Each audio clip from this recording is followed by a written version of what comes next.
We're ready. Please start. Welcome and thank you for joining us today, September 21st, 2024. I'm Monique Berlanga, a volunteer and member of the League of Women Voters of Oakland. We are pleased to have as partners today AAUW Oakland Piedmont Branch, the Alameda County Bar Association, Alpha Kappa Alpha Sorority, Asian Immigrant Women Advocates, Center for Elders Independence, Centro Legal de la Raza, East Bay Housing Organizations, National Coalition of 100 Black Women, Oakland Violence Prevention Coalition, Piedmont Pines Neighborhood Association, and SPUR. The League of Women Voters is a trusted membership organization that encourages informed and active participation in government. We do not endorse or oppose candidates or political parties. The League participates in issue advocacy and voter education. The advocacy arm of the League may take positions on issues or ballot measures. This forum is presented by the education arm of the League, which does not endorse or oppose candidates or political parties, nor take positions on issues or ballot measures. Before we introduce the candidates, I have a few logistical items to review. The candidates and our community partners have all agreed to participate under the guidelines set for this forum. The candidate forums today are being televised by KTOP, Oakland's cable access station, and live streamed on the city's website, www.oaklandca.gov/OAKMTG. The forums are being recorded and can be viewed later on the League of Women Voters of Oakland's website or YouTube channel. The recording of this event is owned by the League of Women Voters of Oakland. Filming or recording these sessions by anyone other than KTOP is not permitted. We are hosting in-person candidate forums for 13 Oakland races over 2 Saturdays, today and on October 5th. We are presenting 8 sessions today and the remaining 5 on Saturday, October 5th, here in City Hall. The full schedule can be found on a poster outside the door on our website, lwvoakland.org/decide. This session is for the position of Oakland City Attorney. There are 2 candidates running for this position. They are Brenda Harbin-Forte and Ryan Richardson. The candidates participating today met the criteria for participation according to our protocols and ground rules, which you can find on the table outside for reference. Now I'll cover process. Here is our process for this forum. Each candidate will have 1.5 minutes for opening remarks. The speaking order has been randomly assigned. Candidates will have 1.5 minutes to respond to each question. If there is a lightning round, those answers will be limited to yes or no answers. Please keep an eye on the timekeeper, who will signal candidates with different color signs marked 30 seconds remaining and stop. As moderator, I may verbally give these prompts as well. There will be no separate rebuttals. However, the candidates may choose to use some or all of their 1.5 minutes to rebut the response given by another candidate. Following the questions, each candidate shall have 1 minute for a closing statement in reverse order from opening statements. We will be handling questions for the candidates in the following manner. Questions for this forum have been prepared in advance by the League of Women Voters and/or our partners. We will also take live questions from you, the audience. If you would like to ask a question, raise your hand and one of our volunteers will give you an index card to write the question on. Please keep your questions succinct and directed to all the candidates, not individual candidates. We will try and include as many of your questions as time allows. Before we begin, candidates, in order to be heard on KTOP's broadcast, you will need to turn on your mic by pushing the on button in front of you and speaking directly into your microphone. When you are done speaking, please be sure to return your mic to the off position. Now, let's begin with our first candidate, Brenda Harbin-Forte. You will have 1.5 minutes to give an opening statement. Thank you. Good afternoon, everyone, and thank you for having me here at this forum. I am the indicated candidate for the Oakland City Attorney's Office. I'm going to give you a little bit of background. I grew up in Meridian, Mississippi, at least for my first 16 years, and moved to Oakland when I was 16 years old with a 2-week-old son. I did not drop out of school. I went immediately into McClymonds High School in West Oakland, and graduated as one of the top 10 students in that class, went on to Cal undergrad and on to Cal's law school. After law school, I passed the bar the first time. I practiced on the Federal Court of Appeals initially, then in a small law firm in Oakland, Harris, Alexander & Burris. Then I went to a large law firm where I made partner there at that large law firm and eventually got appointed to the bench in 1992. I served on the bench, served as a judge until 2019 when I retired. So that basically is my background. It is one of overcoming struggle. It is one of never giving up, and it is one of demanding the best of myself to make sure that I meet my own personal standards. I'm pleased to be here this afternoon. Thank you. Mr. Richardson, 1.5 minutes. Thank you. So yes, my name is Ryan Richardson, and I'm one of the candidates for Oakland City Attorney. A little bit about my background. I am not an Oakland native. I was, when people ask me, I tell them I wasn't lucky enough to be born in the Bay Area, but I am raising my family here, and I've been working for the city for 11 years now, serving the city of Oakland. I'm originally from Tucson, Arizona. My parents were all school teachers. I say all because two parents, two step-parents. I attended Howard University after I left home. A lot of people asked me, was I there at the same time as Kamala? No, I was not. She left a little bit before I got there, but I'm part of the same proud legacy. I wound up in California for law school at University of Southern California, and I also passed the bar on the first try. I went to a very large law firm called Jones Day and spent about 3 years there. And after that, I broke out on my own and started my own law firm where we helped people start small businesses, and we wound up representing a lot of workers in employment and discrimination and wage theft cases. I moved to the Bay Area about 13 years ago, and like I said, I've been working for the city of Oakland for 11. I'm currently the number 2 in the city attorney's office. I'm the chief assistant city attorney.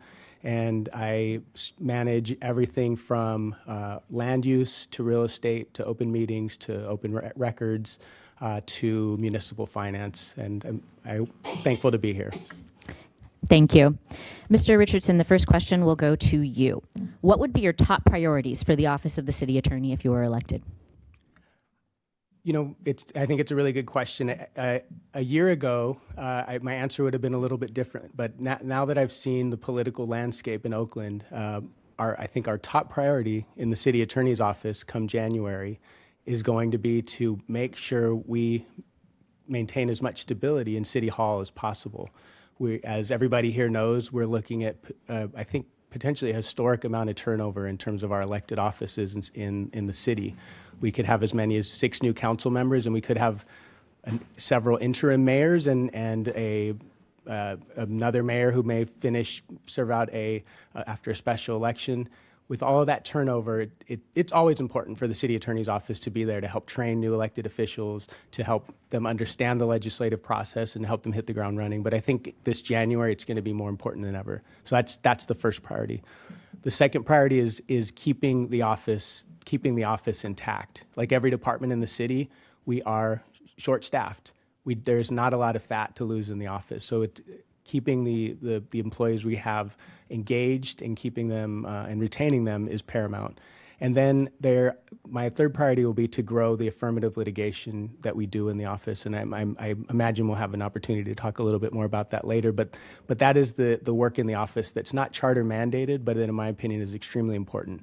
They go out and help keep our streets safer and cleaner, and they bring in millions of dollars in fees and penalties in the process. Thank you.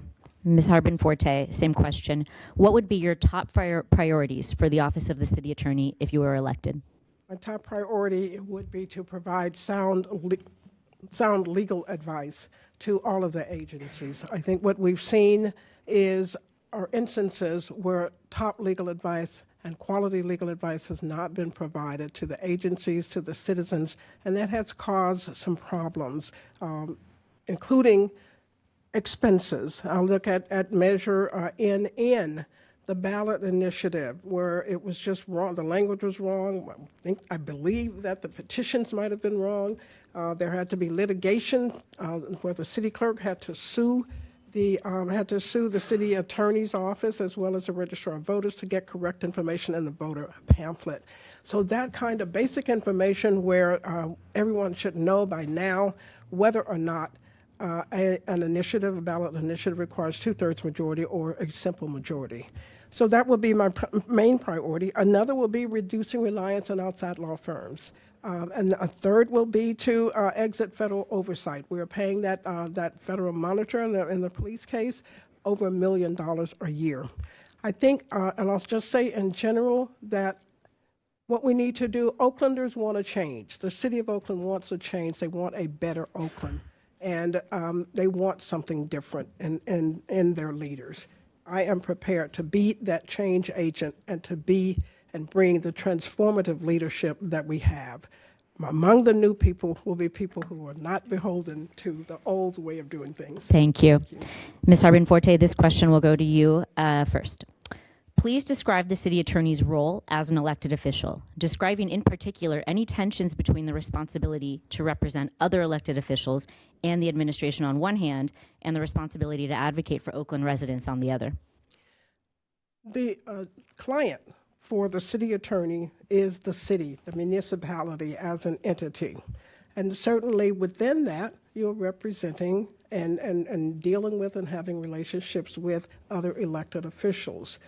With respect to the voters, some perhaps our current city attorney said, I'm answerable only to the voters because I'm a separately elected person. While the voters may and should decide your employment, your responsibility is to act in the best interest of the city of Oakland as an entity. Given that, though, obviously, you have to have a good relationship with members of the public. And I certainly intend to have an open door policy. I want to invite members of the public in to share their concerns about policy decisions that are being made.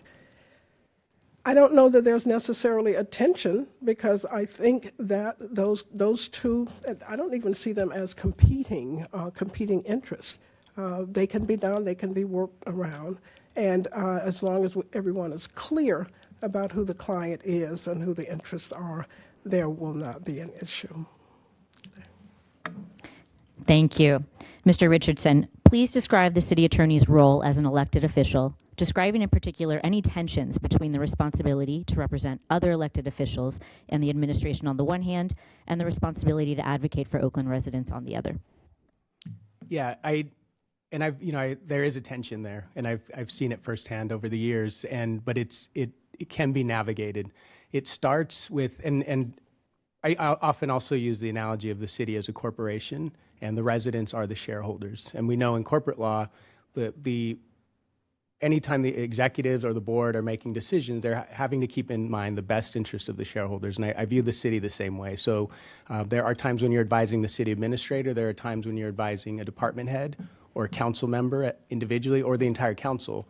But I think at all times, as you're providing that advice, what everybody should be keeping in mind is what's in the best interest of the residents. I think navigating those tensions that you're describing, it starts with really having a fundamental and in-depth understanding of the city charter. Who the client is in a particular instance has everything to do with who has the authority in that instance. If we're talking about a legislative policy that a council member wants to bring forward, that council member is the client in that moment. If we're talking about a administrative policy that the city administrator wants to promulgate, the city administrator is the authority in that instance. But as the city attorney, you can help them keep the residents in mind, and you can also help them build bridges between themselves and other officers. There's no reason that council member, for example, has to operate in a silo. You can help that council member work with the city administration or work with other council members to build bridges. Thank you. Mr. Richardson, this question will go to you first. In 2016, Oakland's retiring city attorney established the Affirmative Litigation, Enforcement, and Innovation Division. This division includes the Neighborhood Law Corps, Housing Justice Initiative, and Community Lawyering and Civil Rights Units. If elected, would you support and develop this program? Yes, absolutely. I mentioned it in my opening remarks. It is one of my top priorities, not only to support that group, but to actually grow it.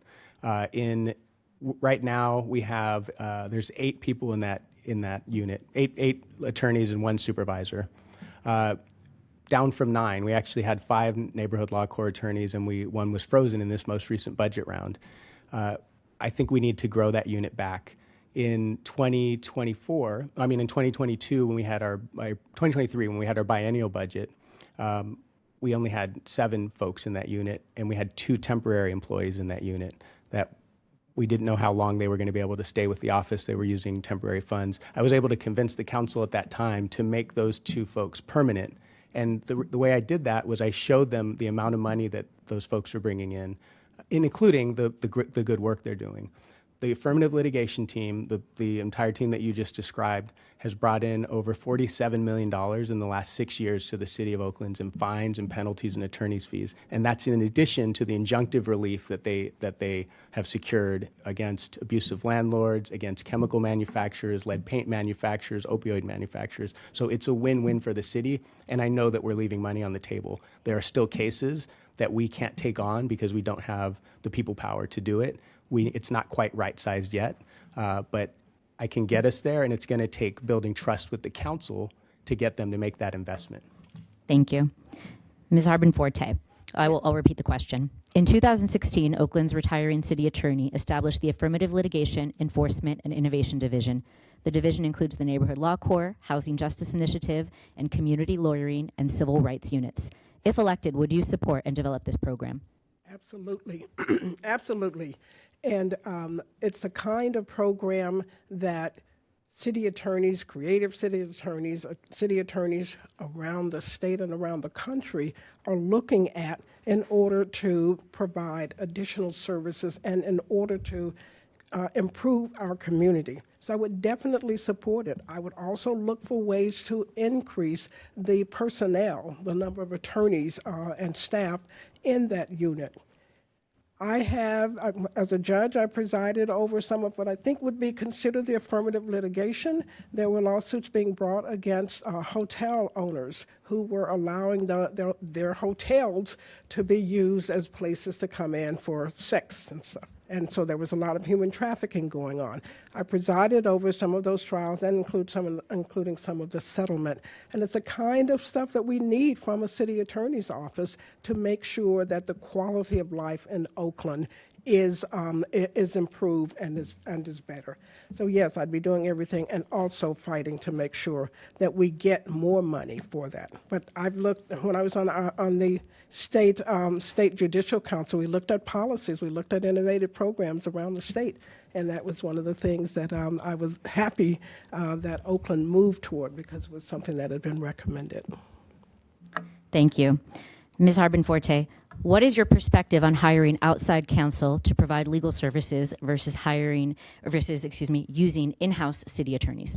My hope is that we reduce the reliance on outside counsel. I have been outside counsel. I was a partner in a large law firm. I was in a large law firm. We handle cases with, I bring to the table broad experience in handling complex litigation that involves a number of parties and a number of attorneys. So I think, though, what I'd like to see in that office is for us to develop in-house expertise. We're going to need more attorneys, but I think that once we cut down the budget for outside legal counsel, we can convince the council to allocate funds for at least one other attorney, if not two. But I will also bring the experience of having monitored the litigation of outside counsel litigation.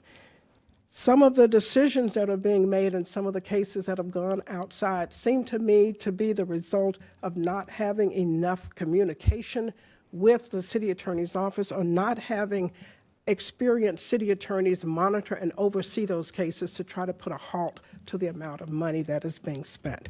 So I intend to do that. Some cases are going to have to go outside, no question about it. But the number of cases that are going outside, and I've even heard from lawyers who say, I don't understand why this kind of simple case couldn't be handled by the city attorney's office inside and how I'd had to go outside. So I want to look at that, and I will need to evaluate those cases. Thank you. Mr. Richardson, same question. What is your perspective on hiring outside counsel to provide legal services versus using in-house city attorneys? Yeah. There's always going to be a need to hire outside counsel to some extent because there are, on occasion, cases that require expertise that it wouldn't make fiscal sense to maintain attorneys in the office because the cases come up so seldomly. But there are a lot of cases that go to outside counsel that could be handled in-house. I will say this, having worked with the people in the office, it's not for lack of expertise for some of those cases. It is for lack of bandwidth. I can say firsthand that the folks in the office are working at capacity. They're working hard, and they do have a lot of expertise. These are folks who've practiced at law firms, who've clerked for judges, and who could be a lot of other places litigating, could be in these firms that we're talking about and making a lot more money, but who are committed to public service. So I don't want to kind of denigrate their work, but it will. But we need to diagnose the problem, and then we need to actually have a solution for getting there. We can't just say we're going to reduce outside counsel costs. It's going to require acknowledging that we need to invest more in in-house counsel. One of the reasons I think outside counsel costs have gone up is not so much that the number of hours that we're using outside counsel has gone up, but that the hourly rates of outside counsel firms nationwide, but particularly in Northern California, have vastly outpaced inflation. So I think now is the time to go back to counsel and make the case that it is much more efficient for us to hire people in-house. It's also better. It's better for the city. We're keeping money. It's going to generate more money into the city, and it's good for public employment. Thank you. Mr. Richardson, could the city attorney play a role in reducing the city's exposure to litigation based on police misconduct? Yes. I think that the city's exposure based on police misconduct has a lot to do with training. I would say has primarily to do with training. The city attorney's office can play a number of roles in helping make the policies, creating policies that are going to be sound, that are clear, and that officers are able to follow, and then also helping the department disseminate and train officers on those policies. And I think another way that the city attorney's office can help is in identifying what policy changes we need. The city attorney's office gets over 600 claims of all sorts a year. 80% of those don't go to litigation, but the other 20% do. And I think we can look at, not just in police misconduct, but in any number of in any number of areas of city risk, and we can use that data to figure out if there are through lines. Are there types of officers or sergeants or commanders at OPD, not types, but are there commonalities in the folks that are getting us sued? Did they all have the same training? Did they all lack some sort of training? I absolutely think there are ways that the city attorney's office can help. We have folks in the office who've been working in police accountability and police policy for, some of them for as long as I have, for more than a decade, some of them for 15 years. We can bring in historical knowledge that even the commanders at OPD don't have sometimes. Thank you. Ms. Harbin-Forte, same question. Could the city attorney play a role in reducing the city's exposure to litigation based on police misconduct? Yes, and for the reasons that my opponent just identified. Certainly those are the things that we look at. We have to make sure that officers come in with an understanding of what is acceptable conduct and what it's not. And with respect to my history, my first law firm job was with John Verse's office, and everybody knows about all the cases he's brought against police departments. That's where I cut my teeth at with respect to police misconduct cases. I'm so sorry. What we can do is to make sure that there's training, that there's accountability, and we have in place now in Oakland the Oakland Police Commission. I'm a former member of that, the Community Police Review Agency as well, and the Office of the Inspector General, where we have ways of holding police accountable. What I've been gratified by is that this leadership in the police department as well has also been holding more officers accountable, and this is what we need, what we will need to do. So yes, we definitely have a role. We should exercise that role, and we should do what we can and look for creative ways. That's why I'm happy to come in and try to look at what things we can do and what we can do better. Not just what we have done, but what can we look at and how can we improve the systems that we have in place. Thank you. I'm ready to act. All right, this is going to be the last question so that we may end on time. Ms. Harbin-Forte, in what ways, if any, does someone elected as city attorney have leeway to shape the role according to different priorities and values? The city attorney has lots of leeway within the bounds of the city charter and other governing authorities. So yes, you definitely, as the city attorney, can set the tone. You can set the culture. You can, for example, establish a culture in the city attorney's office that every elected official is expected to comply with the law. Complying with the law is not an option. I've seen too many instances of that where elected officials from the mayor on down have felt that they don't have to comply with the law. And sometimes the city attorney's office has been complicit in that kind of attitude, that kind of culture. Our residents, Oaklanders, deserve fair application of the law, even-handed application of the law, and an expectation that everyone will comply with the law. We can also establish accountability and relationships with the public, with members of the public, so that they know that their city attorney's office is working hard. We can be open 5 days a week, for example, unlike where we currently are, so that, for example, the people who are working on the days that their office is open, they have access on their off days. Right now, the city attorney's office is open Tuesday, Wednesday, Thursday. Well, what if your only off day is a Monday? If you can't go to the city attorney's office and do anything there, or Friday. So I think we look at ways how we can better serve the public. That ought to be our priority. Thank you. Mr. Richardson, same question. In what ways, if any, does someone elected as city attorney have leeway to shape the role according to different priorities and values? So I think in terms of the city attorney themselves, I think that the incumbent has a lot of leeway. There are a lot of restrictions on reshaping the role of the office. The role of the office and some of the duties, the core duties of the office are charter driven, they're charter mandates, and they're not optional. But the role of the city attorney themselves, I think there is a lot of leeway in how the person approaches the job. There are 80 people in the office. It's a city department. So this is not just an elected person. This is an elected department head. And I think that's important to keep in mind. And we all know that how department heads handle themselves and how they relate to people matters a lot. I have seen, so for example, my approach to the office would differ from Barbara Parker's in some ways. I think I would spend a little less time putting pen to paper and working on actual legislation and actual litigation, and spend, I think, more of my time thinking about how to amplify the work of the other 80 people in the office. I think that our office could do a better job of being connected to people inside of City Hall, as well as stakeholders outside of City Hall. I really pride myself on being able to build relationships with people, being able to overcome disagreements, not holding grudges. We talk about kind of a change in City Hall. One of the things that I am seeing more and more is factionalism and finger pointing, and I think that needs to change. I think we need to get back to cooperation and collaboration. Thank you. Now the candidates will make closing statements. We will reverse the order that we began with. Each candidate will have 1 minute to give a closing statement, and we will start with you, Mr. Richardson. Thank you.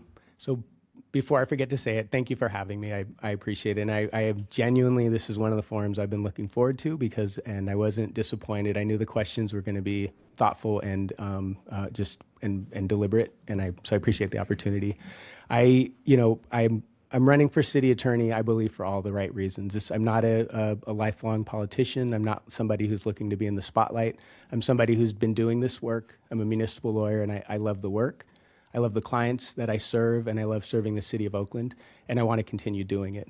I'm proud to have built a broad coalition around me, including the attorneys who are unionized and who took a vote. 98% of them voted to endorse me. The union that represents the rest of the folks in the office and the 1,000 professional staff in the city that I work with most closely have endorsed me.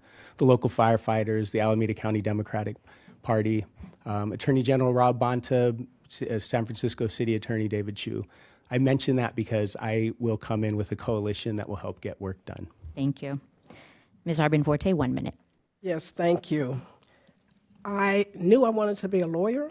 I knew I wanted to be a judge. I never knew that I wanted to be an elected official running for office or wanted to be the city attorney. But what I saw in going through and working on the recall, for example, were some deficiencies that needed to be corrected. And I wanted to be a part of the new solution and the new direction in which Oakland needs to go. We need a change. The people who are voting for me and who are supporting me and who are endorsing me have all recognized that we need to go in a different direction. And for example, Empower Oakland said I would bring the transformative change that is needed in Oakland now. And they chose me over my opponent. They recognize as well that I'm a City Hall outsider. And that fresh perspective is going to be what Oakland needs now. I am happy to serve. I'm looking forward to serving. I'm looking forward to getting in and changing the system and making life better for Oaklanders. Thank you. Thank you very much for the opportunity. On behalf of the League of Women Voters of Oakland and our community partners, I want to thank the candidates for their participation today. We also want to thank the audience for coming to meet the candidates and proposing thoughtful questions. This forum will be rebroadcast on KTOP, Oakland's government access cable station, on Channel 10 of Xfinity Comcast, or Channel 99 on AT&T Uverse. The recordings will be posted on the League of Women Voters of Oakland's website, lwvoakland.org/decide, and our YouTube channel. For further information about upcoming forums, the candidates, and ballot measures, please visit the League's website. We encourage voters to visit vote411.org, our award-winning personalized voter resource. You can see what will be on your specific ballot and find expanded information about candidates and ballot measures.